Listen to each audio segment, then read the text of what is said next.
Hello, I'm Timothy Holder, and I wanted to talk to you for just a couple of minutes about our fifth president, James Monroe.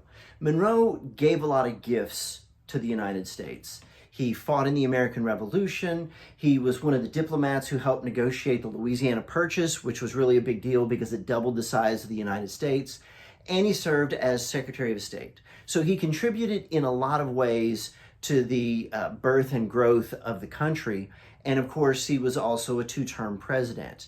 One of the more interesting things about Monroe, perhaps his most underrated gift to the American people, is a gift in leadership, an example in leadership that he set.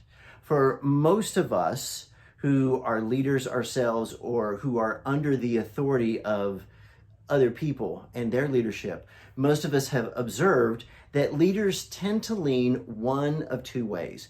Either we are very comfortable with tradition and we resist change, or we embrace change and we want to come in and just shake everything up and maybe not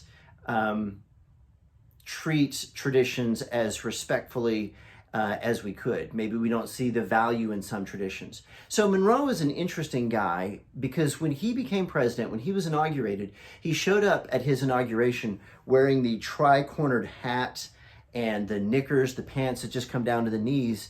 And so that was a very fashionable look 40 years earlier. So Monroe was a little too traditional when it came to his fashion choices at times. But when Monroe was president, there was an interesting paper that was written that he embraced and eventually shared with the country and adopted as policy. And this paper was known as the Monroe Doctrine, not because he wrote it, because he didn't. John Quincy Adams wrote it, but Monroe embraced it and made it the kind of the focal point of the foreign policy of his administration. The Monroe Doctrine, as it was called, said in a nutshell, that if any European powers try to get involved in Latin American affairs and mess with those lands, that the United States would intervene.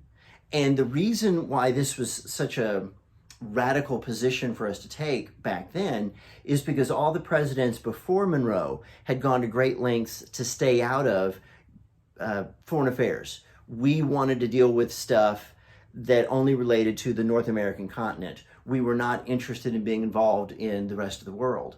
And so Monroe is an interesting guy because unlike most of us in leadership, he didn't just lean hard into tradition. He didn't just throw himself into change. He could keep a foot in both worlds.